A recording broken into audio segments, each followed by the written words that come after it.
నమస్తే ఓహోయ్ కుకింగ్కి స్వాగతం. అందరికీ దీపావళి శుభాకాంక్షలు. ఈరోజు నేను రస్క్తో సింపుల్గా చేసుకునే ఒక హల్వా చేసి చూపిస్తున్నాను. దీనికోసం నేను కొన్ని రస్క్ పీసెస్ తీసుకున్నాను. ఒక 6 ముక్కలు తీసుకున్నాను. ఏ వెరైటీ రస్క్ అన్నా తీసుకోవచ్చండి. ఇలాచీ రస్క్ కానీ వీట్ రస్క్ కానీ మీకు అందుబాటులో ఉన్నది ఏదైనా తీసుకోండి.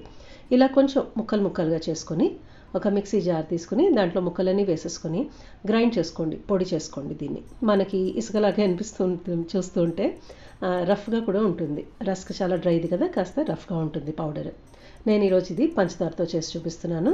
ఇదంతా మనం పంచదార ఎంత తీసుకోవాలి అనేది మనకు కొలత తెలియాలి కాబట్టి ఫస్ట్ రస్క్ పౌడర్ మనం మెజర్ చేయాలి.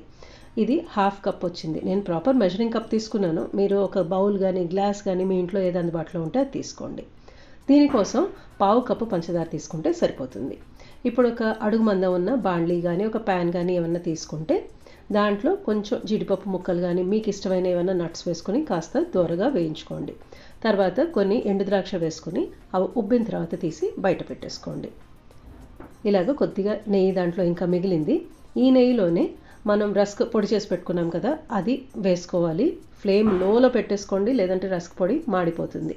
ఈ రస్క్ అనేది పచ్చిది కాబట్టి మనకు ఆ పచ్చి వాసన పోయి ఘుమఘుమ వాసన వస్తుంది, బ్రౌన్గా అవుతుంది. చాలా బాగుంటుంది, చూడడానికి కూడా అట్రాక్టివ్గా ఉంటుంది, సువాసన వస్తూ ఉంటుంది. అంతవరకు వేయించుకుని ఒక 2-2.5 నిమిషాలు వేయించుకుంటే చాలు. లో ఫ్లేమ్లో కలుపుకుంటూనే ఉండండి, లేదంటే రస్క్ పౌడర్ మాడిపోతుంది. ఇది తీసి పక్కన పెట్టేసుకోండి. 2.5 నిమిషాలు వేయించుకున్నాను నేను. ఇంకా ప్యాన్లోనే పెట్టేస్తే కనుక ఆ వేడికి పౌడర్ మాడిపోతుంది. 1/2 కప్పు పంచదార చెప్పాను కదండి, ఎందుకంటే రస్క్ ఆల్రెడీ స్వీట్గా ఉంటుంది. మరీ ఎక్కువ పంచదార తీసుకుంటే తినలేం, వెగటుగా అనిపిస్తుంది.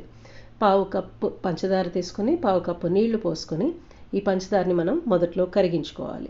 కొంచెం కలుపుకుంటూ ఉండండి. మనకి ఇక్కడ సిరప్ ఎంత కన్సిస్టెన్సీ ఉండాలంటే 2 వేళ్ళు పెట్టుకుంటే చిపక్ మనకి అంటుకుంటే చాలు. మనకి తీగ పాకం గట్టి పాకం అలాగేమీ అవసరం లేదు. కాస్త ఇలాగా అంటుకుంటూ ఉంటే సరిపోతుంది, బంకలాగా ఉంటే సరిపోతుంది. చూడండి, అంతవరకు వస్తే సరిపోతుంది. లో ఫ్లేమ్లో పెట్టుకుని చేసుకున్నా, కొద్దిగానే కదా క్వాంటిటీ. తర్వాత ఈ పౌడర్ దీంట్లో వేసేసుకుని లో ఫ్లేమ్లోనే పెట్టుకోండి.